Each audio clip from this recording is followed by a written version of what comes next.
ನಮಸ್ಕಾರ. ಆತ್ಮೀಯ ಸ್ಪರ್ಧಾ ಮಿತ್ರರಿಗೆಲ್ಲರಿಗೂ ಬಸವರಾಜ್ ಜನಕಟ್ಟಿ ಯೂಟ್ಯೂಬ್ ಚಾನಲ್‌ಗೆ ಆತ್ಮೀಯವಾದ ಸ್ವಾಗತ. ಇವತ್ತು ನಾನು ಪ್ರಚಲಿತ ಘಟನೆಗಳ ಕುರಿತು ನಿಮ್ ಜೊತೆ ಚರ್ಚೆ ಮಾಡಕ್ ಬಂದಿದ್ದೀನಿ. ಸಮ್ ಇಂಪಾರ್ಟೆಂಟ್ ಕ್ವೆಶ್ಚನ್ಸ್ ಮತ್ತು ಆನ್ಸರ್ ಅನ್ನ ತೆಗೆದುಕೊಂಡು ಬಂದಿನಿ. ತಡ ಮಾಡೋದು ಬೇಡ, ಡೈರೆಕ್ಟ್ ಕ್ವೆಶ್ಚನ್ ಆನ್ಸರ್‌ಗೆ ಹೋಗೋಣ. ಫಸ್ಟ್ ಕ್ವೆಶ್ಚನ್ ಏನೈತೆ ಅಂತ ನೋಡೋಣ.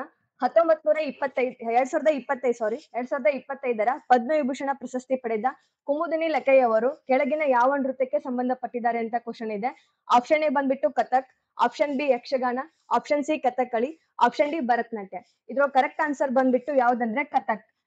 ಕುಮುದಿನಿ ಲಕ್ಕಯ್ಯ ಅವರು ಎದ್ರೋ ಫೇಮಸ್ ಅದಾರ ಅಂದ್ರೆ ಕಥಕ್ ಡ್ಯಾನ್ಸರು. ಆರ್ಟ್ ವಿಭಾಗದೊಳಗೆ ಅವ್ರಿಗೆ ಈ ಸಲ ಪದ್ಮವಿಭೂಷಣ ಪ್ರಶಸ್ತಿಯನ್ನ ಕೊಟ್ಟಿದ್ದಾರೆ. ಕುಮುದಿನಿ ಲಕ್ಕಯ್ಯ ಅವರು ಯಾವ ರಾಜ್ಯದವರು ಅಂತ ಹೇಳಿ ಕ್ವಶನ್ ಅನ್ನು ಕೇಳ್ಬೋದು. ಇವರು ಯಾವ ರಾಜ್ಯದವರು ಅಂದ್ರೆ ಗುಜರಾತ್ ರಾಜ್ಯದವರು. ಯಾವ ರಾಜ್ಯ ಅಂದ್ರೆ ಗುಜರಾತ್ ರಾಜ್ಯದವರು ಕುಮುದಿನಿ ಲಕ್ಕಯ್ಯ ಅವರು. ಕಥಕ್ ಅಂದ ತಕ್ಷಣ ನಮಗೆ ಒಬ್ಬರ ಹೆಸರು ನೆನ್ಪು ಬರುತ್ತೆ. ಅವ್ರ ಹೆಸರು ಏನಂದ್ರೆ ಬಿರ್ಜು ಮಹಾರಾಜ್ ಅವರು. ಬಿರ್ಜು ಮಹಾರಾಜ್ ಅವ್ರಿಗೆ ಏನಂತ ಕರಿತಾ ಇದ್ರು ಅಂದ್ರೆ ಕಿಂಗ್ ಆಫ್ ದ ಕಥಕ್ ಅಂತ ಕರಿತಾ ಇದ್ರು. ಏನಂತ ಕರಿತಾ ಇದ್ರು ಅಂದ್ರೆ king of the Kathak. Birju Maharaj ಅವರಿಗೆ ಕಿಂಗ್ ಆಫ್ ದ ಕಥಕ್ ಅಂತ ಕರಿತಾ ಇದ್ರು. ಬಿರ್ಜು ಮಹಾರಾಜ್ ಅವರು 17 ಜನವರಿ 2022ರಂದ ನಿಧನರಾಗಿದ್ದಾರೆ. ಕ್ವಶನ್ ಅನ್ನ ಕೇಳ್ಬೋದು. ಬಿರ್ಜು ಮಹಾರಾಜ್ ಅವರು ಯಾವ ನೃತ್ಯಕ್ಕೆ ಪ್ರಸಿದ್ಧರು ಅಂತ. ಕಥಕ್ ಡ್ಯಾನ್ಸ್ ಅಲ್ಲಿ ಫೇಮಸ್. ಅವ್ರು ಯಾವಾಗ ನಿಧನರಾಗಿದ್ದಾರೆ ಅಂದ್ರೆ 17 ಜನವರಿ 2022ರಿಂದ ನಿಧನರಾಗಿದ್ದಾರೆ. ಅವ್ರಿಗೆ ಏನಂತ ಕರಿತಿದ್ರು ಅಂದ್ರೆ ಕಿಂಗ್ ಆಫ್ ದ ಕಥಕ್ ಅಂತ ಕರಿತಿದ್ರು. King of the Kathak Birju Maharaj ಆದ್ರೆ ಕ್ವೀನ್ ಆಫ್ ದ ಕಥಕ್ ಅಂತ ಯಾರನ್ನ ಕರಿತಾ ಇದ್ರು? Queen of the Kathak. Queen of the Kathak ಅಂತ ಯಾರನ್ನ ಕರಿತಾ ಇದ್ರಂದ್ರ ಸಿತಾರಾ ದೇವಿ ಅವರನ್ನ ಕ್ವೀನ್ ಆಫ್ ದ ಕಥಕ್ ಅಂತ ಕರೀತಾರೆ. ಯಾರನ್ನ? ಸಿತಾರಾ ದೇವಿ ಅವರನ್ನ ಕ್ವೀನ್ ಆಫ್ ದ ಕಥಕ್ ಅಂತ ಕರೀತಾರೆ. ಕಥಕ್ ಅನ್ನ ಪುರುಷರು ಮತ್ತು ಮಹಿಳೆಯರು ಇಬ್ರು ಕೂಡ ಪ್ರದರ್ಶನ ಮಾಡ್ಬೋದು. ಇದ್ರಾಗ ಅವ್ರ ಸ್ಟೋರಿ ಹೆಂಗ್ ಹೇಳ್ತಾರಂದ್ರ ತಮ್ಮ ಬಾಡಿ ಎಕ್ಸ್ಪ್ರೆಷನ್ ಮತ್ತು ಕಣ್ಣಿನ ಎಕ್ಸ್ಪ್ರೆಷನ್ ಮೂಲಕ ಕುಂತವ್ರಿಗೆ ಇಡೀ ಸ್ಟೋರಿನ ಹೇಳ್ಬಿಡ್ತಾರೆ. ಬರೀ ಡ್ಯಾನ್ಸ್ ಫಾರ್ಮೇಶನ್ ಮೂಲಕ ಕಥಕ್ ಅನ್ನ ಇಬ್ರು ಕೂಡ ಪ್ರದರ್ಶನ ಮಾಡಬಹುದು. ಇದು ಕಥಕ್ ಅನ್ನ ಯಾವ ರಾಜ್ಯದಲ್ಲಿ ಜಾಸ್ತಿ ಪ್ರದರ್ಶನ ಮಾಡ್ತಾರಂದ್ರೆ ಉತ್ತರ ಭಾರತದಲ್ಲಿ, ಎಸ್ಪೆಷಲಿ ಉತ್ತರ ಪ್ರದೇಶದೊಳಗೆ ಜಾಸ್ತಿ ಇದನ್ನ ಪ್ರದರ್ಶನ ಮಾಡ್ತಾರೆ. ಈ ವರ್ಷ ಕೇಂದ್ರ ಸರ್ಕಾರ ಪದ್ಮ ಪ್ರಶಸ್ತಿಗಳನ್ನ ಘೋಷಣೆ ಮಾಡಿತ್ತು. ಟೋಟಲ್ ಆಗಿ ಎಷ್ಟು ಪದ್ಮ ಪ್ರಶಸ್ತಿಗಳನ್ನ ಘೋಷಣೆ ಮಾಡಿತ್ತಂದ್ರ 139 ಪದ್ಮ ಪ್ರಶಸ್ತಿಗಳನ್ನ ಘೋಷಣೆ ಮಾಡೈತಿ. ಎಷ್ಟಂದ್ರ 139. ಅದ್ರೊಳಗೆ ಎಷ್ಟಂದ್ರ 7 ಪದ್ಮ ವಿಭೂಷಣ. ಎಷ್ಟು? ಪದ್ಮ ವಿಭೂಷಣ 7. ಪದ್ಮ ವಿಭೂಷಣ 19 ಪದ್ಮಭೂಷಣ. ಎಷ್ಟು? 19 ಪದ್ಮಭೂಷಣ. ಇನ್ ಪದ್ಮಶ್ರೀ ಎಷ್ಟು? 113. 113 ಪದ್ಮಶ್ರೀ. 113 ಪದ್ಮಶ್ರೀ. ಟೋಟಲ್ ಆಗಿ 139 ಪದ್ಮ ಪ್ರಶಸ್ತಿಗಳನ್ನ ಕೇಂದ್ರ ಸರ್ಕಾರ ಘೋಷಣೆ ಮಾಡೈತಿ. ಇದ್ರೊಳಗ ಈ 139 ಪದ್ಮ ಪ್ರಶಸ್ತಿಗಳನ್ನ ಘೋಷಣೆ ಮಾಡೈತಲ್ಲ, 7 ಪದ್ಮಭೂಷಣ, ಪದ್ಮವಿಭೂಷಣ ಇದೆಲ್ಲ ಎಕ್ಸ್ಪ್ಲೇನ್ ಮಾಡಿದ್ವಿ. ಇದು 19 ಪದ್ಮಭೂಷಣ, 113 ಪದ್ಮಶ್ರೀ. ಇದ್ರೊಳಗೆ ಎಷ್ಟು ಜನ ಮಹಿಳೆಯರಂದ್ರ 23 ಜನ ಮಹಿಳೆಯರಿಗೆ ಕೊಟ್ಟಾರ. ಟೋಟಲ್ ಆಗಿ ವುಮೆನ್ ಎಷ್ಟು? 23 ಜನ. 10 ಜನರಿಗೆ ವಿದೇಶಿಯರಿಗೆ ಕೊಟ್ಟಾರ. 10 ಜನರಿಗೆ ವಿದೇಶಿಯರು. ಆಮೇಲೆ 13 ಜನರಿಗೆ ಮರಣೋತ್ತರ. ಎಷ್ಟು ಜನರಿಗೆ? 13 ಜನರಿಗೆ ಮರಣೋತ್ತರ ಪ್ರಶಸ್ತಿಗಳನ್ನ ಕೊಟ್ಟಿದ್ದಾರೆ. 139 ಪದ್ಮ ಪ್ರಶಸ್ತಿಗಳನ್ನ ಜನವರಿ 26ನೇ ತಾರೀಕು ಏನ್ ಘೋಷಣೆ ಮಾಡಿದಾರ ಅದ್ರೊಳಗೆ 23 ಜನ. ಎಷ್ಟು ಜನ? 23 ಜನ ಮಹಿಳೆಯರು, 10 ಜನ ವಿದೇಶಿಯರಿಗೆ ಕೊಟ್ಟಾರ. ಅನಿವಾಸಿ ಭಾರತೀಯರು ಕೊಟ್ಟಾರ 10 ಜನ. ಇದ್ರೊಳಗೆ ಬರ್ತಾರ ಅವರು. 13 ಜನ ಮರಣೋತ್ತರ ಪ್ರಶಸ್ತಿಗಳನ್ನ ಕೊಟ್ಟಿದ್ದಾರೆ. ಇಲ್ಲ ಸೆಕೆಂಡ್ ಆಪ್ಷನ್ ಏನೈತಿ ಅಂದ್ರೆ ಯಕ್ಷಗಾನ. ಯಕ್ಷಗಾನ ಎಲ್ಲರಿಗೂ ಗೊತ್ತೈತಿ, ಇದು ಕರ್ನಾಟಕದ. ಆಮೇಲೆ 8 ಶಾಸ್ತ್ರೀಯ ನೃತ್ಯಗಳ ಪ್ರಕಾರ ಬರ್ತಾವ. ಯಕ್ಷಗಾನ ಅದ್ರೊಳಗೆ ಬರಂಗಿಲ್ಲ. ಆಮೇಲೆ ಕಥಕ್ಕಳಿ ಅಂತೂ ಕೇರಳ ರಾಜ್ಯದ ಶಾಸ್ತ್ರೀಯ ನೃತ್ಯ. ಶಾಸ್ತ್ರೀಯ ನೃತ್ಯದಲ್ಲೂ ಬರುತ್ತೆ ಮತ್ತೆ ಕೇರಳ ರಾಜ್ಯದಲ್ಲೂ ಬರುತ್ತೆ. ಭರತನಾಟ್ಯ ಬಂದ್ಬಿಟ್ಟು ತಮಿಳುನಾಡು ರಾಜ್ಯದ್ದು. ಸೊ ಇದು ಅರ್ಥ ಆಯ್ತು ಅನ್ಕೋತೀನಿ. ನೆಕ್ಸ್ಟ್ ಕ್ವಶನ್ ಏನೈತಂದ್ರ UPSC ನೂತನ ಅಧ್ಯಕ್ಷರು ಯಾರು? ಆಪ್ಷನ್ ಎ ಏನೈತಿ ಅಂದ್ರ ಮನೋಜ್ ಸೋನಿ ಐತಿ. ಆಪ್ಷನ್ ಬಿ ಮಾಧವ್ ಕೌಶಿಕ್ ಐತಿ. ಆಪ್ಷನ್ ಸಿ ಪ್ರೀತಿ ಸುಡಾನ್ ಐತಿ. ಆಪ್ಷನ್ ಡಿ ಸಿದ್ಧಾರ್ಥ್ ಮೊಹಾಂತಿ ಐತಿ. ಇದು ಮೊಹಾಂತಿ ಐತಿ.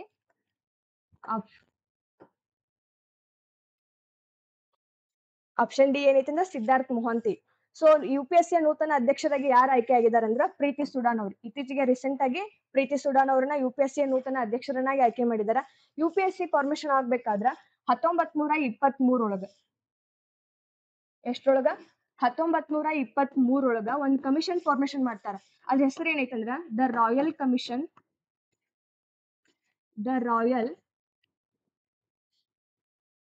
Commission on civil service exam. Civil service in India. 1923 ಒಂದ್ ಕಮಿಷನ್ ಮಾಡ್ತಾರ. ಇದಕ್ಕೆ ಚೇರ್ಮನ್ ಆಗಿ ಯಾರು ಬಂದಿರ್ತಾರಂದ್ರ ಲಾರ್ಡ್ ಲೀ. ಯಾರು ಬಂದಿರ್ತಾರಂದ್ರ ಲಾರ್ಡ್ ಲೀ. ಅದಕ್ಕಾಗಿ ಇದನ್ನ ಲಾರ್ಡ್ ಲೀ ಕಮಿಷನ್ ಅಂತಾನೂ ಕರೀತಾರೆ, ಕನ್ಫ್ಯೂಸ್ ಮಾಡ್ಕೋಬೇಡ್ರಿ. ಲಾರ್ಡ್ ಲೀ ಕಮಿಷನ್ ಎದಕ್ ಸಂಬಂಧಪಟ್ಟೈತಿ ಅಂದ್ರ UPSC ಸ್ಥಾಪನೆಗೆ ಸಂಬಂಧಪಟ್ಟೈತಿ. ಇವ್ರ ವರದಿ ಯಾವಾಗ ಸಬ್ಮಿಟ್ ಮಾಡ್ತಾರಂದ್ರ 1924 ವರದಿ ಸಬ್ಮಿಟ್ ಮಾಡ್ತಾರೆ. ಎಷ್ಟ್ರೊಳಗ 1924 ವರದಿ ಸಬ್ಮಿಟ್ ಮಾಡ್ತಾರ. ಹಂಗಾದ್ರೆ UPSC ಯಾವಾಗ ಸ್ಥಾಪನೆ ಆಯ್ತಂದ್ರ 1926 ಅಕ್ಟೋಬರ್ 1ನೇ ತಾರೀಕ UPSC ಸ್ಥಾಪನೆ ಆಯ್ತು. ಹಾಗಾಗಿ ಅಕ್ಟೋಬರ್ 1ನೇ ತಾರೀಕ UPSC ಸಂಸ್ಥಾಪನಾ ದಿನ ಅಂತ ಹೇಳಿ ಪ್ರತಿ ವರ್ಷನೂ ಸೆಲೆಬ್ರೇಷನ್ ಮಾಡ್ತಾರ. ಇದನ್ನ ನೆನ್ಪಿಟ್ಕೊಳ್ಳಿ. ಹಂಗಾದ್ರೆ UPSC ನಮ್ ಸಂವಿಧಾನದೊಳಗೆ ಯಾವ ಭಾಗದೊಳಗೆ ಐತಂದ್ರ ಭಾಗ 14. ಯಾವ ಭಾಗದಾಗ ಐತಂದ್ರ ಭಾಗ 14. ಎಷ್ಟರಿಂದ ಎಷ್ಟು ವಿಧಿಗಳು ಹೇಳ್ತಾವಂದ್ರ 315ರಿಂದ 323 ವಿಧಿಗಳು. ಎಲ್ಲಿಂದ್ರ ಎಲ್ಲಿವರೆಗೆ 315ರಿಂದ 323 ವಿಧಿಗಳು UPSC ಸ್ಥಾಪನೆ ಬಗ್ಗೆ ಮತ್ತು ಅದ್ರ ಏನ್ ಇದು ಫಂಕ್ಷನ್ಸ್ ಗಳದಾವ ಅದ್ರೆಲ್ಲ ಎಕ್ಸ್ಪ್ಲನೇಷನ್ ಕೊಡುದು 315ರಿಂದ 323ನೇ ವಿಧಿಗಳು. ಆಮೇಲೆ UPSC ಚೇರ್ಮನ್ ಅಧ್ಯಕ್ಷರ ಅಧಿಕಾರಾವಧಿ ಎಷ್ಟಿರತ್ತೆ ಅಂದ್ರ 6 ವರ್ಷ ಅಥವಾ 65 ವರ್ಷ. 6 ಅಥವಾ 65. ಇವಾಗ ಬೇರೆ ಬೇರೆ ರಾಜ್ಯದೊಳಗೆ ಅವರಲ್ಲೂ ನಮ್ಮಲ್ಲಿ ಹಂಗೆ KPSC ಐತಲ್ಲ, ಅವ್ರ ಚೇರ್ಮನ್ ಅಧ್ಯಕ್ಷರ ಅಧಿಕಾರಾವಧಿ ಎಷ್ಟಿರುತ್ತೆ 6 ವರ್ಷನೇ ಇರುತ್ತೆ. ಬಟ್ ಇಲ್ಲಿ 62 ವರ್ಷ ಇರುತ್ತೆ ಅಷ್ಟ. ಆಯಾ ರಾಜ್ಯದ್ದು ಎಲ್ಲಾದು ಸೇಮು. ನಮ್ದು ಹಿಂಗ KPSC ಐತಲ್ಲ ಹಂಗ ಬೇರೆ ಬೇರೆ ರಾಜ್ಯದ್ದು ಅವ್ರದ್ದು ಎಷ್ಟಿರುತ್ತೆ ಅಂದ್ರೆ 6 ವರ್ಷ 62 ವರ್ಷ. ಬಟ್ UPSC ಚೇರ್ಮನ್ ಎಷ್ಟಿರುತ್ತೆ ಅಂದ್ರ 6 ವರ್ಷ 65 ವರ್ಷ ಅಂತ ಇರುತ್ತೆ. ಸೊ ಇದು ಪ್ರೀತಿ ಸುಡಾನ್ದು UPSC ನೂತನ ಅಧ್ಯಕ್ಷರು. ಅದ್ರ ಫಾರ್ಮೇಶನ್ ನೋಡಿದ್ವಿ. ಪ್ರೀತಿ ಸುಡಾನ್ ಬರೋಕ್ಕಿಂತ ಮುಂಚೆ ಯಾರಿದ್ರಂದ್ರ ಮನೋಜ್ ಸೋನಿ ಅವ್ರು ಇದ್ರು. ಮನೋಜ್ ಸೋನಿ ಅವರು ರಾಜೀನಾಮೆ ನೀಡಿದ ಕಾರಣಕ್ಕಾಗಿನ ಪ್ರೀತಿ ಸುಡಾನ್ ಅವರು ಆಯ್ಕೆಯಾಗಿದ್ರು. ಬಟ್ UPSC ಚೇರ್ಮನ್ ಆದ ಪ್ರಥಮ ಮಹಿಳೆ ಪ್ರೀತಿ ಸುಡಾನ್ ಅಂದ್ರ ಅಲ್ಲ, ಇವರು ಸೆಕೆಂಡ್ ಮಹಿಳೆ. ಹಂಗಾದ್ರ ಫಸ್ಟ್ ಮಹಿಳೆ ಯಾರ? ಇವರು ಸೆಕೆಂಡ್. ಫಸ್ಟ್ ಮಹಿಳೆ ಯಾರಂದ 1996 ಅವ್ರ ಹೆಸರು ಏನಂದ ರೋಸ್ ಮಿಲಾನ್ ಬ್ಯಾಥ್ಯೂ ಕಾರ್ಬುಲಿ. ಅವ್ರ ಹೆಸರೇನಂದ ರೋಸ್ ಮಿಲಾನ್ ಬ್ಯಾಥ್ಯೂ ಕಾರ್ಬುಲಿ. ಇವರು ಫಸ್ಟ್ ಮಹಿಳೆ UPSCಯ ಅಧ್ಯಕ್ಷರಾದವರು. ಪ್ರೀತಿ ಸುಡಾನ್ ಬಂದ್ಬಿಟ್ಟು ಸೆಕೆಂಡ್. UPSC ಅಧ್ಯಕ್ಷರಾದ ಸೆಕೆಂಡ್ ಮಹಿಳೆ ಯಾರಂದ್ರ ಪ್ರೀತಿ ಸುಡಾನ್. ಇಲ್ಲಿ ಆಪ್ಷನ್ದಾಗ ಇನ್ನೊಂದ್ ಐತೆ ಮಾಧವ್ ಕೌಶಿಕ್. ಮಾಧವ್ ಕೌಶಿಕ್ ಅವರು ಪ್ರೆಸೆಂಟ್ ಇವಾಗ ಏನಿದಾರ ಅಂದ್ರೆ ಕೇಂದ್ರ ಸಾಹಿತ್ಯ ಅಕಾಡೆಮಿ ಅಧ್ಯಕ್ಷರು ಯಾರದಾರ ಅಂದ್ರೆ ಮಾಧವ್ ಕೌಶಿಕ್ ಅವರು ಅದಾರ. ಸಿದ್ಧಾರ್ಥ್ ಮೊಹಂತಿ ಅವ್ರು ಏನಿದಾರ ಅಂದ್ರೆ LIC ಅಧ್ಯಕ್ಷರು. ಪ್ರಸ್ತುತವಾಗಿ LIC ಅಧ್ಯಕ್ಷರು ಯಾರದಾರ ಅಂದ್ರೆ ಸಿದ್ಧಾರ್ಥ್ ಮೊಹಂತಿ. ಸೊ ಇದಿಷ್ಟು ಕ್ವಶನ್. ನೆಕ್ಸ್ಟ್ ಕ್ವಶನ್ ಏನೈತಂದ್ರ 2026 ಕಾಮನ್ವೆಲ್ತ್ ಗೇಮ್ಸ್ ಎಲ್ಲಿ ನಡೆಯಲಿದೆ? Option A Glasgow, option B Japan, option C Paris, option D Birmingham. So 2026 Commonwealth Games ಎಲ್ಲಿ ನಡೆಯತ್ತವ ಅಂದ್ರ ಗ್ಲಾಸ್ಕೋದಾಗ ನಡೆಯತೈತಿ. ಎಲ್ಲಿ? 2026. ಗ್ಲಾಸ್ಕೋ ಎಲ್ಲಿ ಬರುತ್ತೆ ಅಂದ್ರೆ ಸ್ಕಾಟ್ಲ್ಯಾಂಡ್. ಸೊ ಗ್ಲಾಸ್ಕೋದಾಗ ಈ ಫಸ್ಟ್ ಟೈಮ್ ನಡೆಸತ್ತಾರ ಅಂದ್ರೆ ಇಲ್ಲ, ಇದು ಸೆಕೆಂಡ್ ಟೈಮ್. 2014 ಆಲ್ರೆಡಿ ಒಂದ್ಸಲ ಆಗಿತ್ತು. ಇವಾಗ 2026 ಸ್ಕಾಟ್ಲ್ಯಾಂಡ್ ದಾಗ ಈಗ ನಡೀತಾ ಇರೋದು 2ನೇ ಸಲ ಅಲ್ಲ. ಟೋಟಲ್ ಆಗಿ ಸ್ಕಾಟ್ಲ್ಯಾಂಡ್ ದಾಗ ಇದು 4ನೇದು ಬಾರಿ ನಡೀತಾ ಇರೋದು. 4ನೇ ಬಾರಿ ನಡೆದೈತಿ. ಗ್ಲಾಸ್ಕೋದಾಗ 2 ಬಾರಿ, ಇನ್ನೆರಡು ಪ್ಲೇಸ್ ಬೇರೆ ಕಡೆ ನಡೆದಾವು. ಟೋಟಲ್ ಆಗಿ ಸ್ಕಾಟ್ಲ್ಯಾಂಡ್ ಕೇಳಿದ್ರೆ 4ನೇ ಬಾರಿ. ಗ್ಲಾಸ್ಕೋ ಅಂತ ಪರ್ಟಿಕ್ಯುಲರ್ ಆಗಿ ಕೇಳಿದ್ರೆ ಇದು 2ನೇ ಬಾರಿ. ಫಸ್ಟ್ ಯಾವಾಗ ನಡೀತಂದ್ರೆ 2014, ಇವಾಗ 2026. ಇದು ಎಷ್ಟನೇ ಆವೃತ್ತಿ ಅಂತ ಕ್ವಶನ್ ಅನ್ನು ಕೇಳ್ಬೋದು. ಇದು ಎಷ್ಟನೇ ಆವೃತ್ತಿ ಅಂದ್ರೆ 23ನೇ ಆವೃತ್ತಿ. ಎಷ್ಟನೇ ಆವೃತ್ತಿ ಅಂದ್ರೆ 23ನೇ ಆವೃತ್ತಿ. ಹಂಗಾದ್ರೆ 2026 2022 ಒಂದ್ ನಡೆದಿತ್ತು. ಅದು ಎಲ್ಲಿ ನಡೆದಿತ್ತು ಅಂದ್ರೆ ಬರ್ಮಿಂಗ್ಹ್ಯಾಮ್ದೊಳಗೆ. ಇದು ಎಷ್ಟನೇ ಆವೃತ್ತಿ ಆಗಿತ್ತಂದ್ರ 2022 ನಡೆದಿತ್ತ. ಇದು ಎಷ್ಟನೇ ಆವೃತ್ತಿ ಅಂದ್ರೆ 22ನೇ ಆವೃತ್ತಿ. 2022 ಎಲ್ಲಿ ನಡೆದಿತ್ತಂದ್ರ ಬರ್ಮಿಂಗ್ಹ್ಯಾಮ್ದಾಗ ನಡೆದಿತ್ತು. ಇದು 22ನೇ ಆವೃತ್ತಿ. 23ನೇದು ಎಲ್ಲಿ ನಡೆದೈತೆ ಅಂದ್ರೆ ಗ್ಲಾಸ್ಕೋದಾಗ ನಡೆದೈತಿ. ಇವಾಗ ಪ್ರೆಸೆಂಟ್ ಅಂತಲ್ಲ, ಮುಂದಿನ ವರ್ಷ ನಡೀತೈತಿ 2026 ಆಮೇಲೆ ಇದು ಕಾಮನ್ವೆಲ್ತ್ ಗೇಮ್ಸ್ ಗಳು ಯಾವಾಗಿಂತ್ರ ಸ್ಟಾರ್ಟ್ ಆಗಿದಾವ ಅಂತ ಕ್ವಶನ್ ಕೇಳ್ಬೋದು. ಈ ಯಾವಾಗಿಂತ್ರ ಸ್ಟಾರ್ಟ್ ಆಗಿದಾವ ಅಂದ್ರ 1930 ಸ್ಟಾರ್ಟ್ ಆಗಿದಾವ. 1930 ಸ್ಟಾರ್ಟ್ ಆಗಿದಾವ. ಅದು ಫಸ್ಟ್ ಸ್ಟಾರ್ಟಿಂಗ್ ಎಲ್ಲ ಐತಂದ್ರೆ ಕೆನಡಾ ದೇಶದ ಹ್ಯಾಮಿಲ್ಟನ್.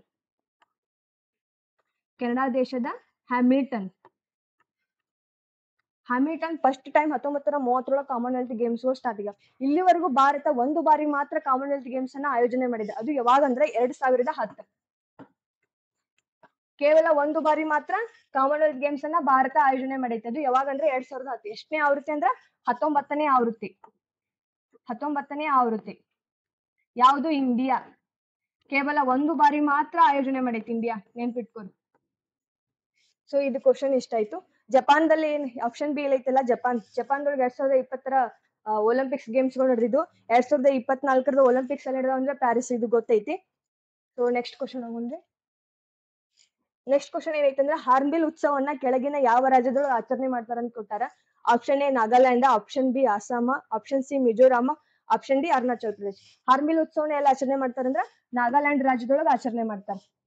2024 ಯಾವಾಗಿಂತ್ರ ಆಚರಣೆ ಮಾಡಿದಾರ ಅಂದ್ರ ಡಿಸೆಂಬರ್ 1ರಿಂದ 10ನೇ ತಾರೀಕುವರೆಗೂ 10 ದಿನಗಳ ಕಾಲ ಹಾರ್ನ್ಬಿಲ್ ಉತ್ಸವನ ಆಚರಣೆ ಮಾಡಿದಾರ.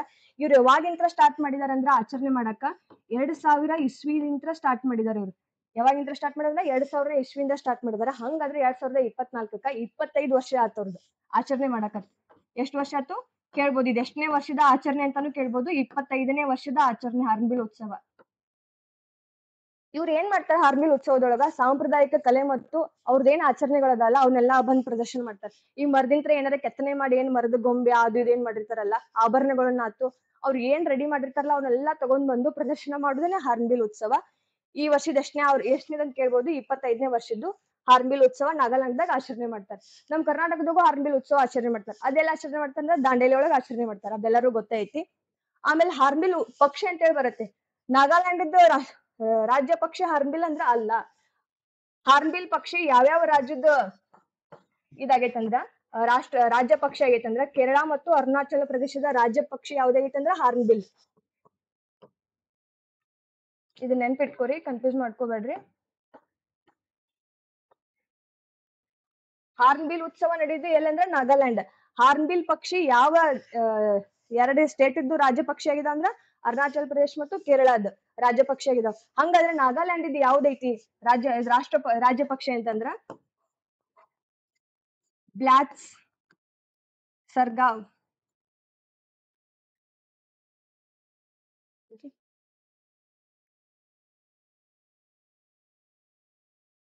ಟ್ರೋಪೋಗಾನ್ ಅಂತ ಬರುತ್ತೆ, ಬ್ಲಾಸ್ಟ್ ಟ್ರೋಪೋಗಾನ್ ಅಂತ ಬರುತ್ತೆ. ಇದು ನಾಗಾಲ್ಯಾಂಡ್ ಇದ್ದ ರಾಜ್ಯ ಪಕ್ಷಿ ಆಗೈತಿ. ಅಸ್ಸಾಮದು ಬಂದ್ಬಿಟ್ಟು ಅಸ್ಸಾಮದು ಏನೈತಂದ್ರ ವೈಟ್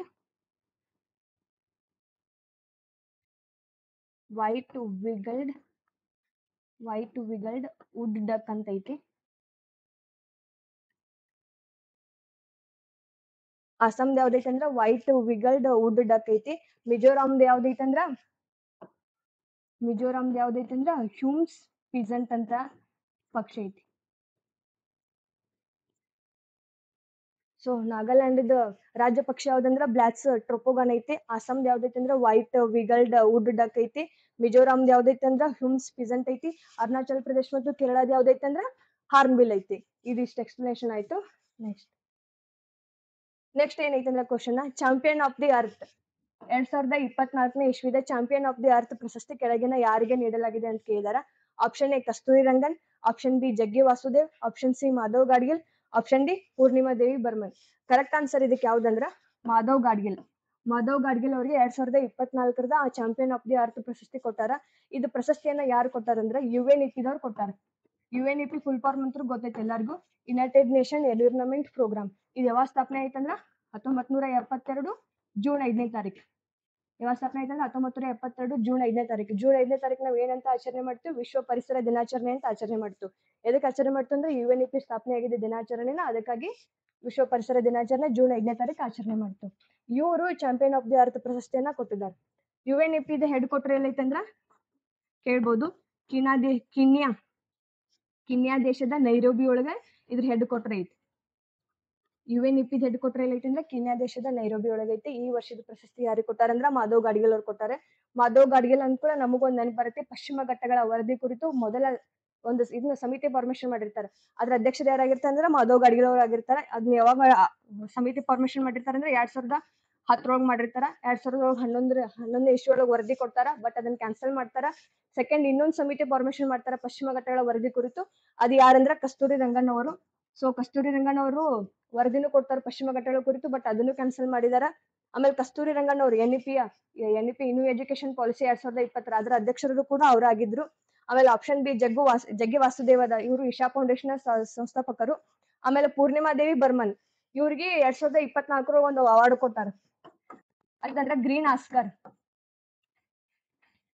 ಆಸ್ಕರ್ ಅಂತೇಳಿ ಆ ಅವಾರ್ಡ್ ಅನ್ನ ಕರೀತಾರ. ಅದ್ ಅವಾರ್ಡ್ ಯಾವ್ದಂದ್ರ ವೈಟ್ಲೆ ಅವಾರ್ಡ್. 2024 ವೈಟ್ಲೆ ಅವಾರ್ಡ್ ಯಾರಿಗೆ ಕೊಟ್ಟಿದಾರ ಅಂದ್ರ ಪೂರ್ಣಿಮಾ ದೇವಿ ಬರ್ಮನ್ ಕೊಟ್ಟಾರ. ಇವ್ರು ಯಾವ ರಾಜ್ಯದವ್ರು ಅಂದ್ರ ಆಸಾಂ ರಾಜ್ಯದವರು. ಇವ್ರಿಗೆ ಎದಕ್ ಕೊಟ್ಟಾರಂದ್ರ ಹರ್ಗಿಲಾ ಅಂತ ಹೇಳಿ ಒಂದು ಬಾತುಕೋಳಿ ಬರುತ್ತೆ, ಅದನ್ನ ಸಂರಕ್ಷಣೆ ಮಾಡಿದ್ರ ಸಲುವಾಗಿ ಪೂರ್ಣಿಮಾ ದೇವಿ ಬರ್ಮನ್ ಅವ್ರಿಗೆ ಗ್ರೀನ್ ಆಸ್ಕರ್ ಅವಾರ್ಡ್ ಅನ್ನ ಕೊಟ್ಟಿದ್ದಾರೆ. ಸೊ ಇದಿಷ್ಟು ಎಕ್ಸ್ಪ್ಲನೇಷನ್ ಆಯ್ತಾ. ನೆಕ್ಸ್ಟ್ ಕ್ವಶನ್ ಏನೈತಂದ್ರ ವಿಶ್ವ ಮಣ್ಣಿನ ದಿನಾಚರಣೆ ಯಾವಾಗ ಆಚರಣೆ ಮಾಡ್ತಾರ ಅಂತ ಕೇಳಿದಾರ. December 5, December 22, December 3, December 24 ಯಾವಾಗ ಆಚರಣೆ ಮಾಡ್ತಾರಂದ್ರ December 5ನೇ ತಾರೀಕು ವಿಶ್ವ ಮಣ್ಣಿನ ದಿನಾಚರಣೆ ಆಚರಣೆ ಮಾಡ್ತಾರೆ. ಇದನ್ನ ಯಾವ ಆರ್ಗನೈಸೇಷನ್ ದವ್ರು ಆಯೋಜನೆ ಮಾಡ್ತಾರಂದ್ರ FAO ದವ್ರು. FAO ಅಂದ್ರ ಫುಡ್ ಅಂಡ್ ಅಗ್ರಿಕಲ್ಚರಲ್ ಆರ್ಗನೈಸೇಷನ್ ದವ್ರು ಆಯೋಜನೆ ಮಾಡ್ತಾರ. FAO ಯಾವಾಗ ಸ್ಥಾಪನೆ ಆಯ್ತಂದ್ರ 1945 ಅಕ್ಟೋಬರ್ 16ನೇ ತಾರೀಕು. ಯಾವಾಗ ಸ್ಥಾಪನೆ ಆಯ್ತಂದ್ರ 1945 ಅಕ್ಟೋಬರ್ 16ನೇ ತಾರೀಕ FAO ಸ್ಥಾಪನೆ ಆಯ್ತು. ಅಕ್ಟೋಬರ್ 16ನೇ ತಾರೀಕು ನಾವು ಒಂದು ದಿನಾಚರಣೆ ಆಚರಣೆ ಮಾಡ್ತು. ಯಾವ್ದಂದ್ರ ವರ್ಲ್ಡ್ ಫುಡ್ ಡೇ. ಇದು ಸ್ಥಾಪನೆ ಆಗಿದ್ದಕ್ಕನ ನಾವು ಅಕ್ಟೋಬರ್ 16ನೇ ತಾರೀಕ ವರ್ಲ್ಡ್ ಫುಡ್ ಡೇ ಆಯೋಜನೆ ಮಾಡ್ತು. ಇದ್ರ ಹೆಡ್ ಕ್ವಾರ್ಟರ್ ಎಲ್ಲಿ ಬರುತ್ತಂದ್ರ ರೋಮ್. FAOದು ರೋಮ್ದಾಗ ಐತಿ. ಬಟ್ ಈ ವರ್ಷ ಏನು ವಿಶ್ವ ಮಣ್ಣಿನ ದಿನಾಚರಣೆ ಈ ವರ್ಷ ಅಂದ್ರೆ 2024 December 5ನೇ ತಾರೀಕ ವಿಶ್ವ ಮಣ್ಣಿನ ದಿನಾಚರಣೆ ಎಲ್ಲ ಆಚರಣೆ ಮಾಡಿದಾರ ಅಂದ್ರ ಥೈಲ್ಯಾಂಡ್ ದೊಳಗ ಆಚರಣೆ ಮಾಡಿದಾರ. ಎಲ್ಲ ಆಚರಣೆ ಮಾಡಿದಾರ ಅಂದ್ರ ಥೈಲ್ಯಾಂಡ್ ದೊಳಗ ಆಚರಣೆ ಮಾಡಿದಾರ. ಥೈಲ್ಯಾಂಡ್ ಎಲ್ಲಂದ್ರ ಬ್ಯಾಂಕಾಕ್ ದೊಳಗ 2024ನೇ ತಾರೀಕು 2024 December 5ನೇ ತಾರೀಕ ವಿಶ್ವ ಮಣ್ಣಿನ ದಿನಾಚರಣೆ ಆಚರಣೆ ಮಾಡಿದಾರೆ. ಇದು ಎದಕ್ ನೆನ್ಪಿಟ್ಕೋಬೇಕಂದ್ರೆ ಈ ಪ್ಲೇಸ್ FAOದ ಹೆಡ್ ಕ್ವಾರ್ಟರ್ ಎಲ್ಲೈತಂದ್ರ ರೋಮ್ದಾಗ ಐತೆ. ಪ್ರತಿ ವರ್ಷನೂ December 5ನೇ ತಾರೀಕ ವಿಶ್ವ ಮಣ್ಣಿನ ದಿನಾಚರಣೆ ರೋಮ್ದೊಳಗನ ಆಚರಣೆ ಮಾಡ್ತಾ ಇದ್ರು. ಬಟ್ 2024 ರೋಮ್ ಅನ್ನ ಬಿಟ್ಟ ಅಂದ್ರ ರೋಮ್ ದೇಶವನ್ನ ಬಿಟ್ಟು ಬೇರೆ ಕಡೆ ಆರ್ಗನೈಸೇಷನ್ ಮಾಡಿದ್ದಿಲ್ಲ ಅಂದ್ರೆ ಥೈಲ್ಯಾಂಡ್ ನ ಬ್ಯಾಂಕಾಕ್ ದೊಳಗ. ಈ ಪ್ಲೇಸ್ ಅನ್ನ ನೆನ್ಪಿಟ್ಕೊಳ್ಳಿ. ಆಮೇಲೆ ಇಲ್ಲಿ ಇದನ್ನ FAOದವ್ರು ಯಾವಾಗಿಂತ ಸ್ಟಾರ್ಟ್ ಮಾಡಿದಾರ ಅಂದ್ರ 2014 ವಿಶ್ವ ಮಣ್ಣಿನ ದಿನಾಚರಣೆ ಯಾವಾಗಿಂತ ಸ್ಟಾರ್ಟ್ ಮಾಡಿದಾರ ಅಂದ್ರ 2014 ಇದನ್ನ ವಿಶ್ವ ಮಣ್ಣಿನ ದಿನಾಚರಣೆ ಆಚರಣೆ ಮಾಡ್ಕೊತಾ ಬರಾತೈತಿ. ಇಲ್ಲಿ ನೆಕ್ಸ್ಟ್ ಆಪ್ಷನ್ ನೋಡ್ರಿ December 22ನೇ ತಾರೀಕು ನಮ್ ದೇಶದೊಳಗ ಒಂದು ಆಚರಣೆ ಮಾಡ್ತಾರೆ. ಏನಂದ್ರ ರಾಷ್ಟ್ರೀಯ ಗಣಿತ ದಿನ. December 22ನೇ ತಾರೀಕು ರಾಷ್ಟ್ರೀಯ ಗಣಿತ ದಿನ ಆಚರಣೆ ಮಾಡ್ತಾರ. ಆಮೇಲೆ December 3 ರಾಷ್ಟ್ರೀಯ ವಕೀಲರ ದಿನ. December 24 ರಾಷ್ಟ್ರೀಯ ಗ್ರಾಹಕರ ದಿನ. December 5 ವಿಶ್ವ ಮಣ್ಣಿನ ದಿನಾಚರಣೆ ಆಯ್ತು. 22 ರಾಷ್ಟ್ರೀಯ ಗಣಿತ ದಿನ. December 3ನೇ ತಾರೀಕು ವಕೀಲರ ದಿನ. December 24ನೇ ತಾರೀಕು ರಾಷ್ಟ್ರೀಯ ಗ್ರಾಹಕರ ದಿನ ಆಚರಣೆ ಮಾಡ್ತಾರೆ. ಸೊ ನೆಕ್ಸ್ಟ್ ಕ್ವಶನ್ ನೋಡೋಣ್ರಿ. ನೆಕ್ಸ್ಟ್ ಕ್ವಶನ್ ಏನೈತಂದ್ರ ವಿಶ್ವದ ಮೊದಲ ಜ್ಞಾನ ದಿನದ ಆಚರಣೆಯ ಘೋಷವಾಕ್ಯ ಯಾವುದಾಗಿತ್ತು. ಆಪ್ಷನ್ ಎ ಸಮೃದ್ಧಿ ರಾಷ್ಟ್ರಕ್ಕಾಗಿ ಅನ್ನದಾತರ ಸಬಲೀಕರಣ. ನಮ್ಮ ಹಕ್ಕುಗಳು ನಮ್ಮ ಭವಿಷ್ಯ ಇದೀಗ. ಆಪ್ಷನ್ ಸಿ ಜಾಗತಿಕ ಶಾಂತಿ ಮತ್ತು ಸಾಮರಸ್ಯಕ್ಕಾಗಿ ಜ್ಞಾನ. ಆಪ್ಷನ್ ಡಿ ಏನೈತಂದ್ರ ಮಣ್ಣುಗಳ ಕಾಳಜಿ ಅಳತೆ ಮತ್ತು ಮೇಲ್ವಿಚಾರಣೆ. ಇದು ವಿಶ್ವದ ಮೊದಲ ಜ್ಞಾನ ದಿನ ಯಾವಾಗ ಆಚರಣೆ ಮಾಡಿದಾರ ಅಂತ ಹೇಳ್ತಾನೆ December 21ನೇ ತಾರೀಕು. ವಿಶ್ವಸಂಸ್ಥೆ 2024 December 21ನೇ ತಾರೀಕ ಫಸ್ಟ್ ಟೈಮ್ ವಿಶ್ವ ಜ್ಞಾನ ದಿನದ ಆಚರಣೆ ಮಾಡಿದಾರ. ಅದನ್ನ ನೆನ್ಪಿಟ್ಕೊಳ್ಳಿ. 2024 ಸ್ಟಾರ್ಟ್ ಮಾಡಿದಾರ. ವಿಶ್ವಸಂಸ್ಥೆ ಹೆಡ್ ಕ್ವಾರ್ಟರ್ ಎಲ್ಲೈತಂದ್ರ ನ್ಯೂಯಾರ್ಕ್ ದೊಳಗೈತಿ. ಆ ನ್ಯೂಯಾರ್ಕ್ ದೊಳಗನ ಇದನ್ನ ಈ ವರ್ಷದ 21ನೇ ತಾರೀಕ ಜ್ಞಾನ ದಿನದ ಆಚರಣೆ ಮಾಡಿದಾರ. ಇದನ್ನು ಘೋಷಣೆ ಆದ್ರಿಂದ ನಮ್ಮ ಇಂಡಿಯಾನ ಪ್ರಸ್ತುತ ಪಡಿಸಿತ್ತು ವಿಶ್ವಸಂಸ್ಥೆ ಮುಂದೆ. ವಿಶ್ವಸಂಸ್ಥೆ ಇದಕ್ಕೆ ಒಪ್ಕೊಂಡು 21ನೇ ತಾರೀಕಿಂದ ವಿಶ್ವ ಜ್ಞಾನ ದಿನ ಆಚರಣೆ ಮಾಡತ್ತಾರ. ಫಸ್ಟ್ ಟೈಮ್ 2024 ಸ್ಟಾರ್ಟ್ ಮಾಡಿದಾರ.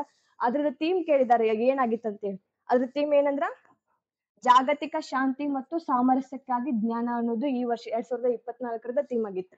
ಇಲ್ಲಿ ಬೇರೆ ಆಪ್ಷನ್ ನೋಡ್ರಿ. ಸಮೃದ್ಧಿ ರಾಷ್ಟ್ರಕ್ಕಾಗಿ ಅನ್ನದಾತರ ಸಬಲೀಕರಣ ಐತೆಲ್ಲ, ಇದು ಯಾವ್ದ್ರ ಥೀಮ್ ಅಂದ್ರ December 23ನೇ ತಾರೀಕು ನಾವ ಕಿಸಾನ್ ದಿನಾಚರಣೆ ಆಚರಣೆ ಮಾಡ್ತೀವಿ. ರಾಷ್ಟ್ರೀಯ ಕಿಸಾನ್ ದಿನಾಚರಣೆ. ಅದ್ರದ್ದು ಥೀಮ್ ಏನೈತಾಗಿತ್ತಂದ್ರ ಸಮೃದ್ಧಿ ರಾಷ್ಟ್ರಕ್ಕಾಗಿ ಅನ್ನದಾತರ ಸಬಲೀಕರಣ. ಸೆಕೆಂಡ್ ಆಪ್ಷನ್ ನೋಡ್ರಿ ನಮ್ಮ ಹಕ್ಕುಗಳು ನಮ್ಮ ಭವಿಷ್ಯ ಇದೀಗ. ಇದು ಯಾವ್ದ್ರದ್ದು ಥೀಮ್ ಅಂದ್ರ ಮಾನವ ಹಕ್ಕುಗಳು ಆಚರಣೆ ಮಾಡ್ತಾರಲ್ಲ December 10ನೇ ತಾರೀಕು. December 10 ಮಾನವ ಹಕ್ಕುಗಳ ಆಚರಣೆ ಮಾಡ್ತಾರಲ್ಲ ಆ ದಿನದ ಥೀಮ್ ಏನಾಗಿತ್ತು ಅಂದ್ರೆ ನಮ್ಮ ಹಕ್ಕುಗಳು ನಮ್ಮ ಭವಿಷ್ಯ ಇದೀಗ. ಲಾಸ್ಟ್ ಐತಲ್ಲ ಮಣ್ಣುಗಳ ಕಾಳಜಿ ಅಳತೆ ಮತ್ತು ಮೇಲ್ವಿಚಾರಣೆ. ಇದು ಯಾವ್ದ್ರ ಥೀಮ್ ಆಗಿತ್ತು ಅಂದ್ರೆ ನಾನು ನೆಕ್ಸ್ಟ್ ಇದೇ ಕ್ವಶನ್ ಹೇಳಿದ್ನಲ್ಲ December 5ನೇ ತಾರೀಕು ವಿಶ್ವ ಮಣ್ಣಿನ ದಿನಾಚರಣೆ. ಅದ್ರದ್ದು ಥೀಮ್ ಇದಾಗಿತ್ತು. ಅದ್ರದ್ದು ಥೀಮ್ ಏನಾಗಿತ್ತು ಅಂದ್ರೆ ಕೇರಿಂಗ್ ಫಾರ್ ಸಾಯಿಲ್ಸ್. 3 Mಗಳು ಬರ್ತಾವಲ್ಲ. 3 Mಗಳು ಏನಂದ್ರ ಮ್ಯಾನೇಜು, ಮೇಜರ್ ಮಾಡುದು, ಮತ್ತು ಮಾನಿಟರ್ ಮಾಡುದು 3M ಗಳನ್ನ ಸೂಚಿಸ್ತದೆ. ಅದೇ ಮಣ್ಣುಗಳ ಕಾಳಜಿ, ಅಳತೆ ಮತ್ತು ಮೇಲ್ವಿಚಾರಣೆ ಮಾಡುದು ವಿಶ್ವ ಡಿಸೆಂಬರ್ 5ನೇ ತಾರೀಕು ಮಣ್ಣಿನ ದಿನಾಚರಣೆಯ ಥೀಮ್ ಆಗೈತಿ. ಇದ್ರಿಷ್ಟು ಕ್ವಶನ್ ಎಕ್ಸ್ಪ್ಲನೇಷನ್ ಆಯ್ತಾ. ನೆಕ್ಸ್ಟ್ ಏನೈತೆ ಅಂದ್ರೆ ಒಂಟೆಗಳ ಅಂತಾರಾಷ್ಟ್ರೀಯ ವರ್ಷವೆಂದು ಯಾವಾಗ ಘೋಷಣೆ ಮಾಡಲಾಗಿತ್ತು? Option A 2024, B 2025, C 2023, D 2022. ಯಾವಾಗ ಘೋಷಣೆ ಮಾಡಿದಾರೆ ಅಂದ್ರ 2024. ಇದು ಕರೆಕ್ಟ್ ಆನ್ಸರ್. 2024ನ ಅಂತಾರಾಷ್ಟ್ರೀಯ ಒಂಟೆಗಳ ವರ್ಷ ಅಂತೇಳಿ ಘೋಷಣೆ ಮಾಡಿದ್ರು. ಹಂಗಾದ್ರೆ 2025 ನೋಡೋಣ. 2025 ಏನಂತ ಘೋಷಣೆ ಮಾಡಿದಾರೆ ಅಂದ್ರೆ ಇಂಟರ್ನ್ಯಾಷನಲ್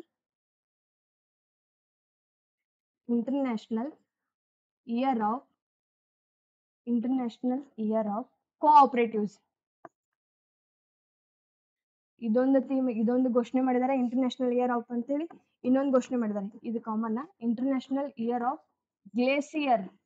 ಹಿಮ ನದಿಗಳು ಬರ್ತಾವಲ್ಲ ಅವನನ್ನ ಸಂರಕ್ಷಣೆ ಮಾಡೋದು ಗ್ಲೇಸಿಯರ್ ಪ್ರಿಸರ್ವೇಶನ್. ಇನ್ನೊಂದು ಐತಿ ಇಂಟರ್ನ್ಯಾಷನಲ್ ಇಯರ್ ಆಫ್ ಕ್ವಾಂಟಮ್ ಮತ್ತು ಟೆಕ್ನಾಲಜಿ. ಇವು ಮೂರು 2025 ಘೋಷಣೆ ಮಾಡಿದ್ದಾರೆ. ಏನೇನ್ ಘೋಷಣೆ ಮಾಡಿದ್ದಾರೆ? International year of cooperatives, international year of glacier preservation, international year of quantum and technology 2025 ಘೋಷಣೆ ಮಾಡಿದ್ದಾರೆ. ಎಲ್ಲರೂ ಗೊತ್ತಿದೆ 2023 ಏನಂತ ಹೇಳಿ, ಇಂಟರ್ನ್ಯಾಷನಲ್ ಇಯರ್ ಆಫ್ ಮಿಲೆಟ್ಸ್ ಅಂತ ಘೋಷಣೆ ಮಾಡಿದ್ರು. 2022 ಏನ್ ಘೋಷಣೆ ಮಾಡಿದ್ರೆ basic science and sustainable development. ಇದು 2022 ಘೋಷಣೆ ಆಗಿತ್ತು. 2024 ಏನಾಗಿತ್ತು ಅಂದ್ರ ಅಂತಾರಾಷ್ಟ್ರೀಯ ಒಂಟೆಗಳ ವರ್ಷ ಅಂತ ಹೇಳಿ ಘೋಷಣೆ ಆಗಿತ್ತು. ನೆಕ್ಸ್ಟ್ ಕ್ವಶನ್ ನೋಡೋಣ್ರಿ. ನೆಕ್ಸ್ಟ್ ಕ್ವಶನ್ ಏನೈತಂದ್ರ 2024ನೇ ಮೇಜರ್ ಧ್ಯಾನ್ ಚಂದ್ ಖೇಲ್ ರತ್ನ ಪ್ರಶಸ್ತಿಯನ್ನು ಈ ತೆಳಗಿನ ಕೊಟ್ಟರು ಯಾರು ಪಡೆದಾರ ಅಂತ ಕೇಳಿದಾರ. Option A D Gukesh, option B Manu Bhaker, option C Harmanpreet Singh, ಮೇಲಿನ ಎಲ್ಲರೂ. ಇದಕ್ಕೆ ಆನ್ಸರ್ ಬಂದ್ಬಿಟ್ಟು ಮೇಲಿನ ಎಲ್ಲರೂ. ಡಿ ಗುಕೇಶ್ ಅವರು ಪಡೆದಾರ, ಮನು ಬಾಕರ್ ಪಡೆದಾರ, ಹರ್ಮನ್ ಪ್ರೀತ್ ಸಿಂಗ್ ಇವರೆಲ್ಲರೂ ಕೂಡ ಪಡೆದಾರ. ಇವ್ರ ಜೊತೆ ಇನ್ನೊಬ್ರು ಬಂದಾರ, ಅವ್ರು ಯಾರಂದ್ರ ಪ್ರವೀಣ್ ಕುಮಾರ್.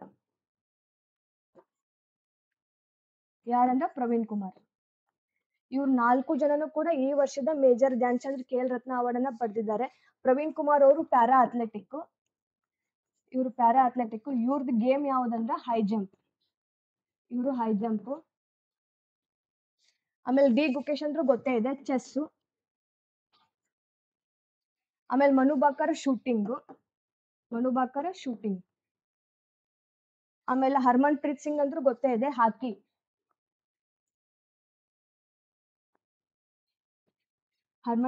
ಬಂದ್ಬಿಟ್ಟು ಹಾಕಿ. ಡಿ ಗುಕೇಶ್ ಅಂತೂ ಆಮೇಲೆ ಮನು ಬಾಕರ್ ಅವರು ಪ್ಯಾರಿಸ್ ಒಲಿಂಪಿಕ್ಸ್ ದೊಳಗ 2 ಪದಕ ಪಡೆದಾರ, ಕಂಚಿನ ಪದಕ. ಒಂದು 10 ಮೀಟರ್ ವೈಯಕ್ತಿಕ ವಿಭಾಗದಲ್ಲಿ, ಇನ್ನೊಂದು 10 ಮೀಟರ್ ದೊಳಗ ಮಿಶ್ರ ವಿಭಾಗದೊಳಗೆ 2 ಕಂಚಿನ ಪದಕ ಪಡೆದಾರ ಮನು ಬಾಕರ್ ಅವರು. ಹರ್ಮನ್ ಪ್ರೀತ್ ಸಿಂಗ್ ಅವರು ಪ್ಯಾರಿಸ್ ಒಲಿಂಪಿಕ್ ದೊಳಗ ಹಾಕಿ ಒಳಗ ಕಂಚಿನ ಪದಕ ಪಡೆದಾರು. ಪ್ರವೀಣ್ ಕುಮಾರ್ ಅಂತೂ ಪ್ಯಾರಾ ಅಥ್ಲೆಟಿಕ್ಸ್ ಅವರು ಹೈ ಜಂಪ್ ದೊಳಗ ಗೋಲ್ಡ್ ಅನ್ನ ಪಡೆದಾರ. ಈ 4 ಜನರಿಗೆ ಈ ವರ್ಷದ ಮೇಜರ್ ಧ್ಯಾನ್ ಚಂದ್ ಖೇಲ್ ರತ್ನ ಅವಾರ್ಡ್ ಅನ್ನ ಘೋಷಣೆ ಮಾಡಿದ್ದಾರೆ. ಹಂಗಾದ್ರ ಮೇಜರ್ ಧ್ಯಾನ್ ಚಂದ್ ಖೇಲ್ ರತ್ನ ಅವಾರ್ಡ್ ಅನ್ನ ಯಾವಾಗಿಂತ್ರ ಕೊಡತಾರ ಅಂದ್ರ 1990 ಕೊಡತಾರ. 1991ರಿಂದ ಮೇಜರ್ ಧ್ಯಾನ್ ಚಂದ್ ಖೇಲ್ ರತ್ನ ಅವಾರ್ಡ್ ಕೊಡತಾರ. 1991ರಾಗ ಇದ್ರ ಹೆಸರು ಮೊದಲು ಚೇಂಜ್ ಇತ್ತು. ಅದು ಏನಂತಿತ್ತಂದ್ರ ರಾಜೀವ್ ಗಾಂಧಿ ಖೇಲ್ ರತ್ನ ಅಂತ ಇತ್ತು. ರಾಜೀವ್ ಗಾಂಧಿ ಖೇಲ್ ರತ್ನ.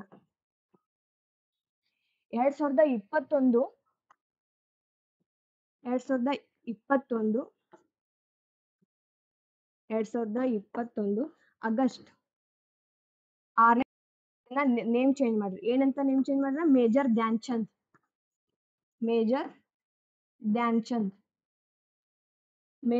ಚಂದ್ ಖೇಲ್ ರತ್ನ ಅವಾರ್ಡ್ ಅಂತೇಳಿ ನೇಮ್ ಚೇಂಜ್ ಮಾಡಿದ್ದಾರೆ. ಈ ವರ್ಷ 4 ಜನಕ್ಕೆ ಪಡೆದಾರ. ಈ ವರ್ಷ ಅಂದ್ರೆ 2024 4 ಜನ ಪಡೆದಾರ.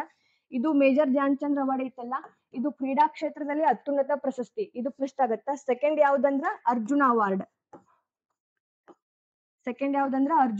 ಇದು ಸೆಕೆಂಡ್ ಹೈಯೆಸ್ಟ್ ಅಂದ್ರ ಕ್ರೀಡೆಗಳಲ್ಲಿ ಸೆಕೆಂಡ್ ಹೈಯೆಸ್ಟ್ ಅವಾರ್ಡ್ ಯಾವ್ದಂದ್ರ ಅರ್ಜುನ ಅವಾರ್ಡ್. ಇದನ್ನ ಯಾವಾಗಿಂತ್ರ ಕೊಡತಾರ ಅಂದ್ರ 1961ರಿಂದ ಕೊಡತಾರ. ಈ ವರ್ಷ ಎಷ್ಟು ಜನಕ್ಕೆ ಕೊಟ್ಟಾರಂದ್ರ 32 ಜನರಿಗೆ ಕೊಟ್ಟಾರ. ಎಷ್ಟು ಜನರಿಗೆ? 32 ಜನರಿಗೆ ಈ ವರ್ಷ. ಹಂಗಾದ್ರೆ 1991ಕ್ಕ ರಾಜೀವ್ ಗಾಂಧಿ ಖೇಲ್ ರತ್ನ ಅವಾರ್ಡ್ ಇದ್ದಿದ್ದನ್ನ ಇವಾಗ ಮೇಜರ್ ಧ್ಯಾನ್ ಚಂದ್ ಅಂತ ನೇಮ್ ಚೇಂಜ್ ಮಾಡಿದಾರಲ್ಲ. ಫಸ್ಟ್ ಈ ಅವಾರ್ಡ್ ಅನ್ನ ಯಾರು ಪಡೆದಿರ್ತಾರಂದ್ರ ವಿಶ್ವನಾಥ್ ಆನಂದ್, ಚೆಸ್ ಪ್ಲೇಯರ್ ಅದಾರಲ್ಲ, ವಿಶ್ವನಾಥ್ ಆನಂದ್ ಅವರಿಗೆ ಫಸ್ಟ್ ಟೈಮ್ ಇದು ಮೇಜರ್ ಧ್ಯಾನ್ ಚಂದ್ ಅವಾರ್ಡ್ ಅನ್ನ ಸಿಕ್ಕಿರೋದು. ಇದಿಷ್ಟು ಎಕ್ಸ್ಪ್ಲನೇಷನ್ ಆಯ್ತಾ. ನೆಕ್ಸ್ಟ್ ನೋಡೋಣ. ನೆಕ್ಸ್ಟ್ ಕ್ವಶನ್ ಏನೈತಂದ್ರ 2025ರಲ್ಲಿ ಪದ್ಮವಿಭೂಷಣ ಪ್ರಶಸ್ತಿ ಪಡೆದ ಲಕ್ಷ್ಮೀನಾರಾಯಣ ಸುಬ್ರಹ್ಮಣ್ಯ ಅವರು ತಳಕೊಟ್ಟಾರಲ್ಲ ಇದ್ರೊಳಗೆ ಯಾವ್ದ್ರೊಳಗೆ ಹೆಸರುವಾಸಿಯಾಗಿದ್ದಾರೆ ಅಂತ ಕೇಳಿದ್ದಾರೆ. ಆಪ್ಷನ್ ಎ ಚಲನಚಿತ್ರ ನಿರ್ದೇಶನ, ಆಪ್ಷನ್ ಬಿ ನೃತ್ಯ, ಆಪ್ಷನ್ ಸಿ ಸಂಗೀತ, ಆಪ್ಷನ್ ಡಿ ಸಾಹಿತ್ಯ.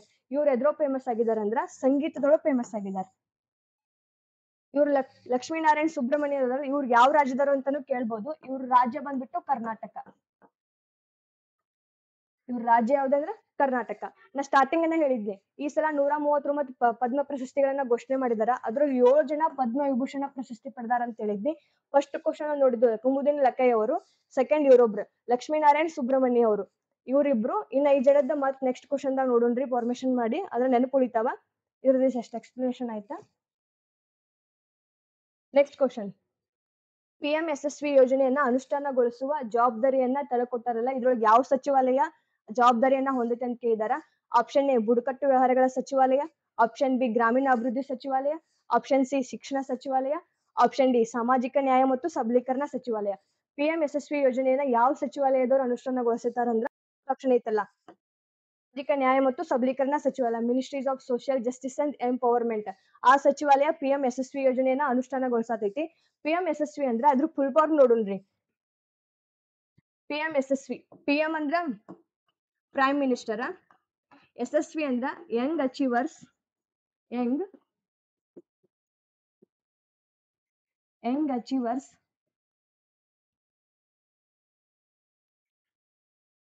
ಸ್ಕಾಲರ್ಶಿಪ್ ಅವಾರ್ಡ್ ಫಾರ್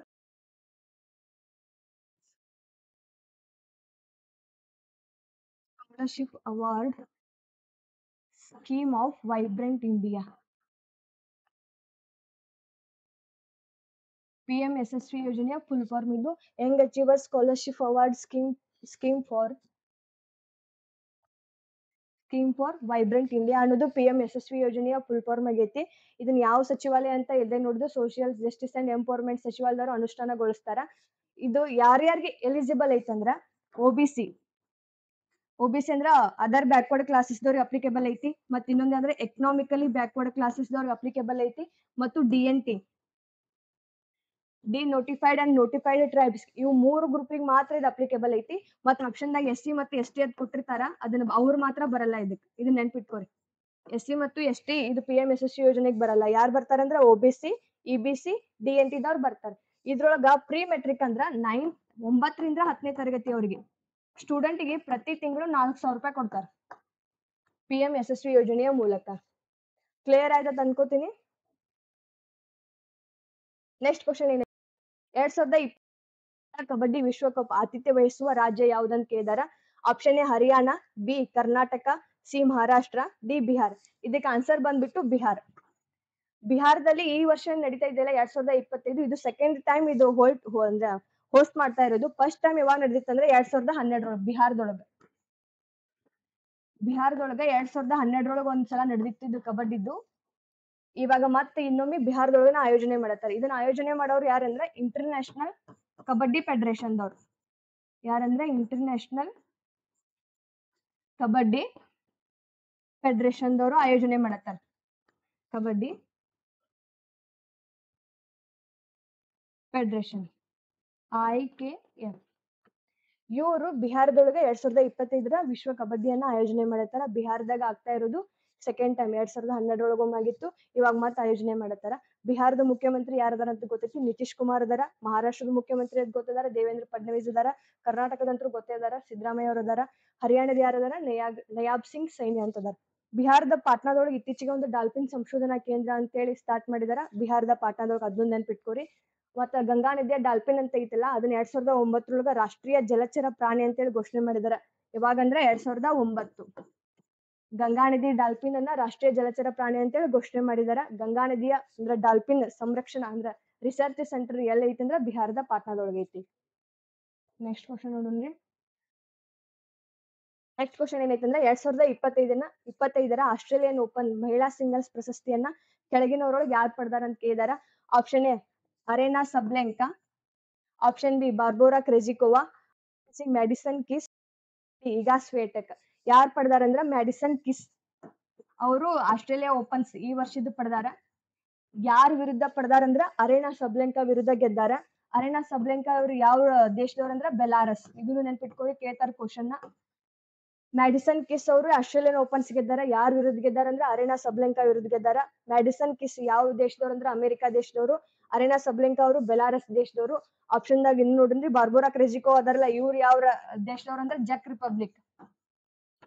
ಇವ್ರು ಯಾವ ರಾಜ್ಯದವ್ರು ಅಂದ್ರೆ ಇದು ದೇಶದವ್ರು ಅಂದ್ರೆ ಜಕ್ ರಿಪಬ್ಲಿಕ್. ಇಗಾ ಸ್ವೇಟಕ್ ಯಾವ ದೇಶದವ್ರು ಅಂದ್ರೆ Poland.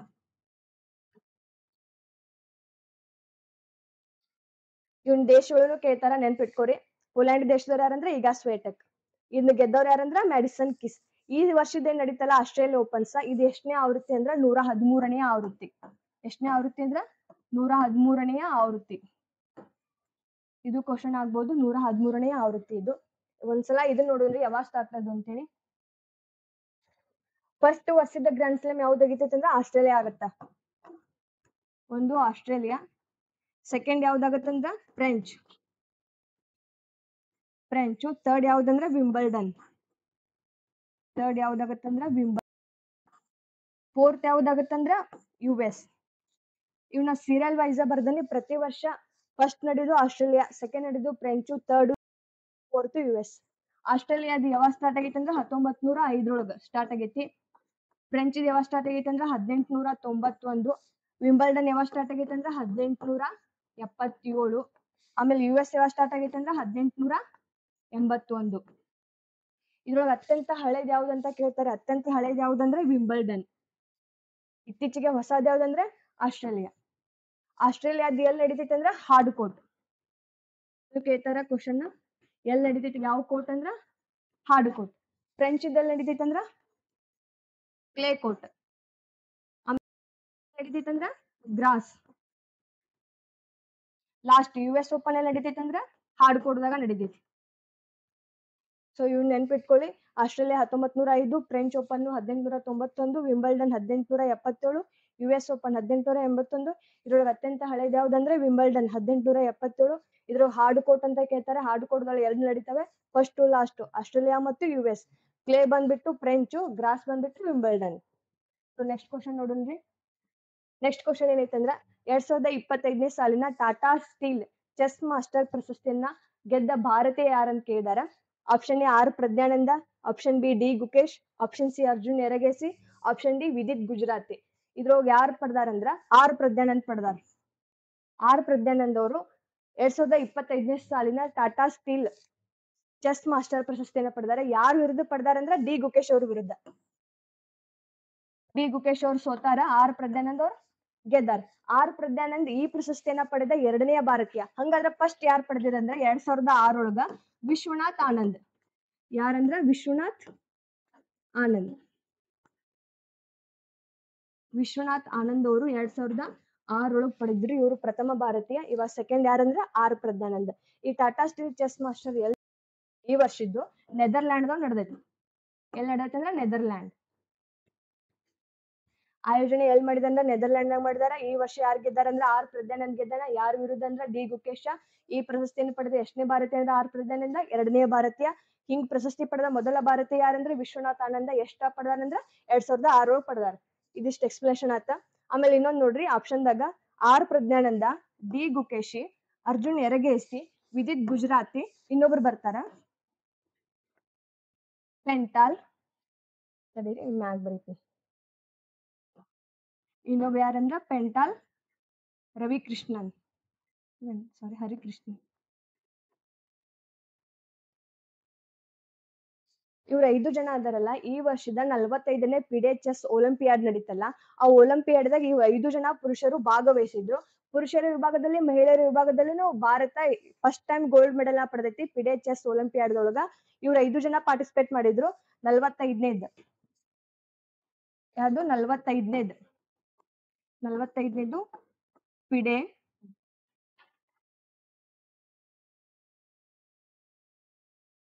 ಪಿಡೆ chess Olympiad. FIDE chess Olympiad 45ನೇದು ಈ ವರ್ಷ ಅಂದ್ರೆ 2024 ಎಲ್ಲಿ ನಡೆದಿತ್ತ ಅಂದ್ರ ಬುಡಾಪೆಸ್ಟ್ ಹಂಗೇರಿಯಾ ಬುಡಾಪೆಸ್ಟ್ ನಡೆದಿತ್ತ. So both men and women ಇದ್ರೊಳಗ 2 ಗೋಲ್ಡ್ ಅನ್ನ ಫಸ್ಟ್ ಟೈಮ್ ಭಾರತ ಪಡೆದೈತಿ. ಆಮೇಲೆ 46ನೇದು ಪಿಡೆ ಚೆಸ್ ಒಲಿಂಪಿಯಾಡ್ ಎಲ್ಲಿ ನಡೆದಿತ್ತಂದ್ರ ಉಜ್ಬೇಕಿಸ್ತಾನದ ತಾಸ್ಕೆಂಟ್ದೊಳಗ್ ನಡಿತೈತಿ. ಇದ್ ನೆನ್ಪಿಟ್ಕೊರಿ ಎಲ್ಲಿ ನಡಿತೈತಿ ಅಂದ್ರ 46ನೇದ್ ಉಜ್ಬೇಕಿಸ್ತಾನದ ತಾಸ್ಕೆಂಟ್ದೊಳಗ್ ನಡಿತೈತಿ. ಆಮೇಲೆ ಒಲಿಂಪಿಯಾಡ್ ಅಂದ್ರ ಪ್ರತಿ 2 ವರ್ಷಕ್ಕೊಮ್ಮೆ ನಡಿತೈತಿ. ಒಲಿಂಪಿಕ್ಸ್ ಅಂದ್ರ 4 ವರ್ಷಕ್ಕೊಮ್ಮೆ. ಒಲಿಂಪಿಕ್ ಮತ್ತು ಒಲಿಂಪಿಯಾಡ್ ಡಿಫರೆನ್ಸ್ ಇಷ್ಟೇ. ಒಲಿಂಪಿಕ್ಸ್ ಬಂದ್ಬಿಟ್ಟು ಪ್ರತಿ 4 ವರ್ಷಕ್ಕೊಮ್ಮೆ, ಒಲಿಂಪಿಯಾಡ್ ಬಂದ್ಬಿಟ್ಟು ಪ್ರತಿ 2 ವರ್ಷಕ್ಕೊಮ್ಮೆ ನಡಿತೈತಿ. ಅಂದ್ರೆ 2026 ಒಳಗೆ ನಡಿತೈತಿ ಅಂದ್ರ ತಾಸ್ಕೆಂಟ್ದೊಳಗ್ ನಡಿತೈತಿ. ಇದಿಷ್ಟು ಎಕ್ಸ್ಪ್ಲನೇಷನ್ ಆಯ್ತಾ. ನೆಕ್ಸ್ಟ್ ನೋಡೋಣ. ಭಾರತದಲ್ಲಿ ಪ್ರಸ್ತುತ ಎಷ್ಟು ರಾಮ್ಸರ್ ಸೈಟ್ಸ್ ಗಳಿವೆ ಅಂತ ಕೇಳಿದಾರ. Option 85, option B 70, option C 89, option D 84. ಪ್ರಸ್ತುತ ಎಷ್ಟು ರಾಮ್ಸರ್ ಸೈಟ್ಸ್ ಗಳು ಅಂದ್ರ ಟೋಟಲ್ ಆಗಿ 89.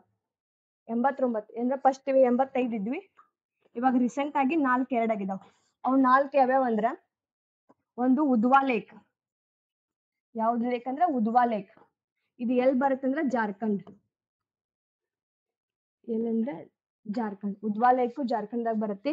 ಇನ್ನೊಂದು ತೀರ್ಥಂಗಲ್ ಮತ್ತ ಸಕ್ಕರೆ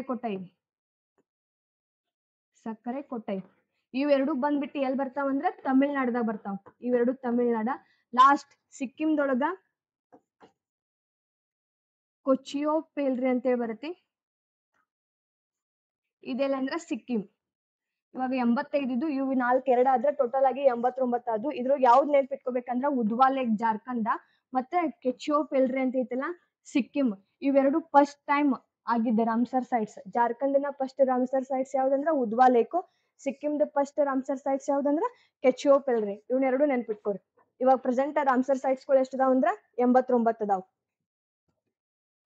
ಹಂಗಾದ್ರೆ ಜಗತ್ತಿನೊಳಗೆ ಅತಿ ಹೆಚ್ಚು ರಾಮ್ಸರ್ ಸೈಟ್ಸ್ ಅನ್ನ ಹೊಂದಿದೆ ಯಾವ್ದಂದ್ರ ರಾಷ್ಟ್ರ UK. ಟೋಟಲ್ ಆಗಿ ಎಷ್ಟಿದಾವ್ ಅಂದ್ರ 176 ಅದಾವ. ಸೆಕೆಂಡ್ ಹೈಯೆಸ್ಟ್ ಇರೋದು ಯಾವ್ದಂದ್ರ ಮೆಕ್ಸಿಕೋ. ಮೆಕ್ಸಿಕೋದೊಳಗೆ ಎಷ್ಟಿದಾವ್ ಅಂದ್ರ ರಾಮ್ಸರ್ ಸೈಟ್ಸ್ 144 ಅದಾವ. ಥರ್ಡ್ ಹೈಯೆಸ್ಟ್ ಇರೋದು ಎಲ್ಲಿ ಅಂದ್ರ ಇಂಡಿಯಾದಾಗ ಅದಾವ್. ಇಂಡಿಯಾದಾಗ ಎಷ್ಟಿದಾವ್ ಅಂದ್ರ 89 ಅದಾವ್. ನೆನ್ಪಿಟ್ಕೋರಿ, ಇಂಡಿಯಾ ಎಷ್ಟನೇ ಪ್ಲೇಸ್ ದೊಳಗ ಐತಂದ್ರ ರಾಮ್ಸರ್ ಸೈಟ್ಸ್ ದೊಳಗ 3ನೇ ಪ್ಲೇಸ್ ಐತಿ. ಟೋಟಲ್ ಆಗಿ ಎಷ್ಟಿದಾವ್ ಅಂದ್ರ 89. ಫಸ್ಟ್ ಯಾವ್ದೈತಿ ಅಂದ್ರ UK ಐತಿ. ಸೆಕೆಂಡ್ ಯಾವ್ದೈತಿ ಅಂದ್ರ ಮೆಕ್ಸಿಕೋ. ಎಲ್ಲರಿಗೂ ಗೊತ್ತೈತಿ 1971 ಫೆಬ್ರವರಿ 2ನೇ ತಾರೀಕು ಇರಾನ್ ರಾಮ್ಸರ್ ಅನ್ನೋ ಪ್ಲೇಸ್ ದೊಳಗನ ಎಲ್ಲರೂ ಸಹಿ ಮಾಡಿ ಬಂದಿದ್ದು, ಸಿಗ್ನೇಚರ್ ಮಾಡಿ ಬಂದಾರ. ಅದಕ್ಕಾಗಿ ಪ್ರತಿ ವರ್ಷ ಫೆಬ್ರವರಿ 2ನೇ ತಾರೀಕು ಜೋಗು ದಿನ, ಅಂತಾರಾಷ್ಟ್ರೀಯ ಜೋಗು ದಿನಾಚರಣೆ ಆಚರಣೆ ಮಾಡ್ತಾರ. ಬಟ್ ಇಂಡಿಯಾ ಇದಕ್ ಸೈನ್ ಹಾಕಿದ್ ಯಾವಾಗಂದ್ರ 1982 ಫೆಬ್ರವರಿ 1ನೇ ತಾರೀಕು ಇಂಡಿಯಾ ಸಿಗ್ನೇಚರ್ ಮಾಡಿದ್ದ. ಹಂಗಾದ್ರೆ ಫಸ್ಟ್ ರಾಮ್ಸರ್ ಸೈಟ್ಸ್ ಯಾವ್ದ ಜಗತ್ತಿನೊಳಗ ಅಂದ್ರ ಆಸ್ಟ್ರೇಲಿಯಾದ. ಫಸ್ಟ್ ಯಾವ್ದಂದ್ರ ಆಸ್ಟ್ರೇಲಿಯಾ ದೇಶದ ಕೋಬರ್ಗ್. ಯಾವ್ದ? ಆಸ್ಟ್ರೇಲಿಯಾ ದೇಶದ ಕೋಬರ್ಗ್ ಪ್ರಸ್ಥಭೂಮಿ. ಇದನ್ನ ಯಾವಾಗ ಅನೌನ್ಸ್ ಮಾಡ್ತಾರಂದ್ರ 1974 ಒಳಗ. ದೇಶದೊಳಗ ಫಸ್ಟ್ ಅಂದ್ರೆ ಜಗತ್ತಿನೊಳಗ ಫಸ್ಟ್ ರಾಮ್ಸರ್ ಸೈಟ್ಸ್ ಯಾವ್ದಂದ್ರ ಆಸ್ಟ್ರೇಲಿಯಾ ದೇಶದ ಕೋಬರ್ಗ್ ಪ್ರಸ್ಥಭೂಮಿ 1974 ಒಳಗ ಅನೌನ್ಸ್ ಮಾಡಿದಾರ. ಸೊ ಇದಿಷ್ಟು ಎಕ್ಸ್ಪ್ಲನೇಷನ್. ನೆಕ್ಸ್ಟ್ ಕ್ವಶನ್ ನೋಡೋಣ್ರಿ. ನೆಕ್ಸ್ಟ್ ಏನೈತಂದ್ರ ವಿಶ್ವದ ಅತಿ ಎತ್ತರದ ರೈಲ್ವೆ ಸೇತುವೆಯನ್ನ ಎಲ್ಲಿ ನಿರ್ಮಿಸಲಾಗಿದೆ ಅಂತ ಕೇಳಿದಾರ. Bharat, Russia, China, America. ಎಲ್ಲಿ ನಿರ್ಮಾಣ ಮಾಡಿದಾರ ಅಂದ್ರ ಭಾರತ ದೇಶದೊಳಗ. ಭಾರತದೊಳಗ ಎಲ್ಲಂದ್ರ ಜಮ್ಮು ಕಾಶ್ಮೀರದಲ್ಲಿ ನಿರ್ಮಾಣ ಮಾಡಿದಾರ. ಯಾವ ನದಿಗೆ ಅಂದ್ರ ಚಿನಾಬ್. ಚಿನಾಬ್ ನದಿಗೆ ನಿರ್ಮಾಣ ಮಾಡಿದಾರ. ಎಷ್ಟು ಮೀಟರ್ ಎತ್ತರ ಐತಿ ಅಂದ್ರ 359 ಮೀಟರ್ ಎತ್ತರ ಐತಿ. 30 ಟನ್ ಏನು ಬೆಳೆಸಿದಾರ ಅಂದ್ರ ಉಕ್ಕು ಬೆಳೆಸಿದಾರ. 30 ಟನ್ ಉಕ್ಕು ಬೆಳೆಸಿದಾರ. 120 ವರ್ಷ ಬಾಳಿಕೆ ಬರತ್ತಂತೇಳಿ ಅಂದಾಜ್ ಪಟ್ಟಾರ. ಆಮೇಲೆ ಇದು ಹೆಂಗೈತಿ ಅಂದ್ರ 2 ಗುಡ್ಡ ಅದಾವ ಹಿಂಗ. ಟೋಟಲ್ ಇದ್ರ ಲೆಂತ್ ಎಷ್ಟೈತಿ ಅಂದ್ರ 1315 ಮೀಟರ್ ಐತಿ. ಆಮೇಲೆ ನದಿ ಐತಲ್ಲ ಇದು ಎಷ್ಟೈತಿ ಅಂದ್ರ 1017 ಮೀಟರ್ ಐತಿ. ಇದು ಎತ್ತರ ಎಷ್ಟೈತಿ ಅಂದ್ರ 359 ಮೀಟರ್ ಐತಿ. ಅಂದ್ರ ಎಫೆಲ್ ಟವರ್ ಗಿಂತಲೂ 30 ಮೀಟರ್ ಜಾಸ್ತಿ ಐತಿ ಇದು. ಸೊ ಇದೆಷ್ಟು ಎಕ್ಸ್ಪ್ಲನೇಷನ್ ಆಯ್ತಾ. ನೆಕ್ಸ್ಟ್ ನೋಡೋಣ್ರಿ. ಬಾಲ್ಡ್ ಈಗಲ್ ಅಂದ್ರ ಬೋಳ್ ಹೊದ್ದು ಇತ್ತೀಚೆಗೆ ಯಾವ ದೇಶದ ರಾಷ್ಟ್ರೀಯ ಪಕ್ಷಿ ಆಗಿತ್ತು ಅಂತ ಕೇಳಿದಾರ. Option A China, B America, C Bharat, D Australia. ಯಾವ್ದಾಗೈತೆ ಅಂದ್ರ ಅಮೆರಿಕಾ ದೇಶದ ಇತ್ತೀಚೆಗೆ ಬಾಲ್ಡ್ ಈಗಲ್ ಅನ್ನ ರಾಷ್ಟ್ರೀಯ ಪಕ್ಷಿ ಅಂತೇಳಿ ಘೋಷಣೆ ಮಾಡ್ಕೊಂಡಾರ. ಹಂಗಾದ್ರೆ ಚೀನಾದ ಯಾವ್ದೈತೆ ಅಂದ್ರ ರೆಡ್ ಕ್ರೌಂಡ್ ಕ್ರೇನ್. ಸೊ ಇದು ಚೀನಾ ದೇಶದ ಆತ. ಅಮೆರಿಕಾದಂತ್ರು ಬಾಲ್ಡ್ ಈಗಲ್ ಆತ. ಇಂಡಿಯಾದಂತ್ರು ಗೊತ್ತೈತಿ ಪಿಕಾಕ್ ಐತಿ. ಆಸ್ಟ್ರೇಲಿಯಾದ ಯಾವ್ದೈತಿ ಅಂದ್ರ ಇಮು. ಒಂದ್ಸಲ ನೀವು ಗೂಗಲ್ ಮಾಡಿ ಆ ಚಿತ್ರಗಳನ್ನ ನೋಡ್ಕೋಬಹುದು, ಗೊತ್ತಾಗತ್ತ. ಚೀನಾದಂತ್ರು ರೆಡ್ ಕ್ರೌಂಡ್ ಐತಿ, ಅಮೆರಿಕಾದ ಬಾಲ್ಡ್ ಈಗಲ್ ಆತ, ಇಂಡಿಯಾದ ಪಿಕಾಕ್, ಆಸ್ಟ್ರೇಲಿಯಾದ ಇಮು. Next question ನೋಡೋಣ್ರಿ. ಭಾರತದಲ್ಲಿ ನೋಟುಗಳ ಮೇಲೆ ಯಾವ ವರ್ಷದಿಂದ ಮಹಾತ್ಮ ಗಾಂಧೀಜಿಯವರ ಚಿತ್ರವನ್ನ ಶಾಶ್ವತವಾಗಿ ಮುದ್ರಿಸಲು RBI ಪ್ರಾರಂಭಿಸಿತು ಅಂತ ಕೇಳಿದ್ದಾರೆ. Option A 1997, option B 1998, option C 1996, option D 1999. ಇದಕ್ಕೆ ಆನ್ಸರ್ ಬಂದ್ಬಿಟ್ಟು 1996. 1996ರಿಂದ RBI ನಮ್ ಪ್ರೆಸೆಂಟ್ ಇವಾಗ ಏನ್ ನೋಟುಗಳದಲ್ಲ ಆ ನೋಟುಗಳ ಮೇಲೆ ಗಾಂಧೀಜಿ ನೋಟನ್ನ ಇದು ಪ್ರಿಂಟ್ ಮಾಡೈತಿ 1996ರಿಂದ. ಫಸ್ಟ್ ಟೈಮ್ 1987ರೊಳಗ ಪ್ರೈಮ್ ಮಿನಿಸ್ಟರ್ ರಾಜೀವ್ ಗಾಂಧಿ ಅವರು ಇರ್ತಾರಲ್ಲ, ಅವಾಗ ಅವರು 500 ನೋಟಿನ ಮೇಲೆ ಅಷ್ಟ ಗಾಂಧೀಜಿ ಅವ್ರ ಚಿತ್ರ ಪ್ರಿಂಟ್ ಮಾಡಿದ್ರ. ಬಟ್ RBI ಏನ್ ಮಾಡಿತ್ತಂದ್ರ 1996ರಿಂದ ಎಲ್ಲಾ ನೋಟುಗಳ ಮೇಲೆನೂ ಪ್ರಿಂಟ್ ಮಾಡೈತಿ. ನಮ್ಮಲ್ಲಿ 4 ನೋಟ್ ಪ್ರಿಂಟ್ ಮಿಷನ್ ಇದದಾವ್, ಸ್ಥಳಗಳು ಅದಾವ. ಅವ್ ಎಲ್ಲೆಲ್ಲ ಅದಾವಂದ್ರ ದೇವಾಸ, ನಾಸಿಕ, ನಮ್ ಮೈಸೂರ್ದೊಳಗ ಐತಿ. ಮತ್ ಇನ್ನೊಂದ್ ಎಲ್ಲೈತಂದ್ರ ಸಾಲ್ಬೋನಿ ಒಳಗದಾವ. 4 ಕಾಯಿನ್ ಇದು ಮಿಂಟ್ ಮಾಡೋದವ. 4 ಕಾಯಿನ್ ಮಿಂಟ್ ಮಾಡುವ ಎಲ್ಲದಾವ ಅಂದ್ರ ಒಂದು ಹೈದರಾಬಾದ್, ನೋಯ್ಡಾ, ಇನ್ನೊಂದು ಕಲ್ಕತ್ತಾ, ಇನ್ನೊಂದು ಮುಂಬೈ. ಈ 4 ಪ್ಲೇಸ್ ಒಳಗ ಕಾಯಿನ್ ಗಳನ್ನ ಮಿಂಟ್ ಮಾಡ್ತಾರ. ದೇವಾಸ, ನಾಸಿಕ, ಮೈಸೂರ, ಸಾಲ್ಬೋನಿ ಒಳಗ ನೋಟ್ ಗಳನ್ನ ಪ್ರಿಂಟ್ ಮಾಡ್ತಾರ. ನೆಕ್ಸ್ಟ್ ಕ್ವಶನ್ ನೋಡೋಣ. ಸೊ ಇದು ಲಾಸ್ಟ್ ಕ್ವಶನ್ ಇವತ್ತಿಂದ ಕ್ಲಾಸ್ ಇದ್ದ. 2025-26ನೇ ಸಾಲಿನ ಕೇಂದ್ರದ ಬಜೆಟ್ ನ ಒಟ್ಟು ಗಾತ್ರ ಅಂತ ಕೇಳಿದಾರ. ಆಪ್ಷನ್ ಎ 47.16 ಲಕ್ಷ ಕೋಟಿ, 50.65 ಲಕ್ಷ ಕೋಟಿ, 51.65 ಲಕ್ಷ ಕೋಟಿ, 49.65 ಲಕ್ಷ ಕೋಟಿ. ಇದಕ್ಕೆ ಆನ್ಸರ್ ಯಾವ್ದಂದ್ರ 50.65 ಲಕ್ಷ ಕೋಟಿ ಈ ವರ್ಷದ ಬಜೆಟ್ ನ ಗಾತ್ರ. ಇಲ್ಲಿ ಆಪ್ಷನ್ ಎ ಐತಲ್ಲ 47.16 ಲಕ್ಷ ಕೋಟಿ, ಇದು ಹೋದ್ ವರ್ಷದ 2024-25ನೇ ಸಾಲಿಂದ. ಈ ವರ್ಷದ ಎಷ್ಟು ಐತಂದ್ರ 50.65 ಲಕ್ಷ ಕೋಟಿ. ನಿರ್ಮಲಾ ಸೀತಾರಾಮನ್ ಅವ್ರದ್ದು ಎಷ್ಟನೇ ಬಜೆಟ್ ಅಂದ್ರೆ ಇದು 8ನೇ ಬಜೆಟ್. ಎಷ್ಟನೇ ಬಜೆಟ್ ಅಂತ ಕೇಳ್ಬಹುದು, 8ನೇ ಬಜೆಟ್. ಅವ್ರು 7 ಸಂಪೂರ್ಣ ಬಜೆಟ್ ಅನ್ನ ಮಂಡನೆ ಮಾಡಿದಾರೆ, ಒಂದು ಮಧ್ಯಂತರ ಬಜೆಟ್ ಅನ್ನ ಮಂಡನೆ ಮಾಡಿದ್ದಾರೆ ಈ 8ರೊಳಗ. ಆಮೇಲೆ ಈ ವರ್ಷ ಅವರು ಮಧುಬನಿ ಸಾರಿಯನ್ನು ಉಟ್ಕೊಂಡ್ ಬಂದಿದ್ರು, ಅದು ಫೇಮಸ್ ಆಗೈತೆ. ಅಂದ್ರೆ ಮಧುಬನಿ ಅಂದ್ರೆ ಪೇಂಟ್ ಆಲ್ರೆಡಿ GI ಟೈಪ್ ಪಡೆದೈತಿ. ಅದು ಯಾವ ರಾಜ್ಯದ ಅಂತ ಕೇಳ್ಬಹುದು, ಬಿಹಾರ್ ರಾಜ್ಯದ್ದು ಮಧುಬನಿ ಪೇಂಟ್. ಈ ಸಲ ಅವ್ರು ಮಧುಬನಿ ಸಾರಿಯನ್ನ ಉಟ್ಕೊಂಡ್ ಬಂದಿರು. ಅದಕ್ಕೆ ರೇಷ್ಮೆ ಎಲ್ಲಿಂದ ನೇರ್ ಕೊಟ್ಟಾರ ಅಂದ್ರೆ ಬೆಂಗಳೂರಿನಿಂದ ನೇರ್ ಕೊಟ್ಟಾರ. ಸೊ ಇದು ಇವತ್ತಿನ ಕ್ಲಾಸ್ ಆಯ್ತು. Thank you.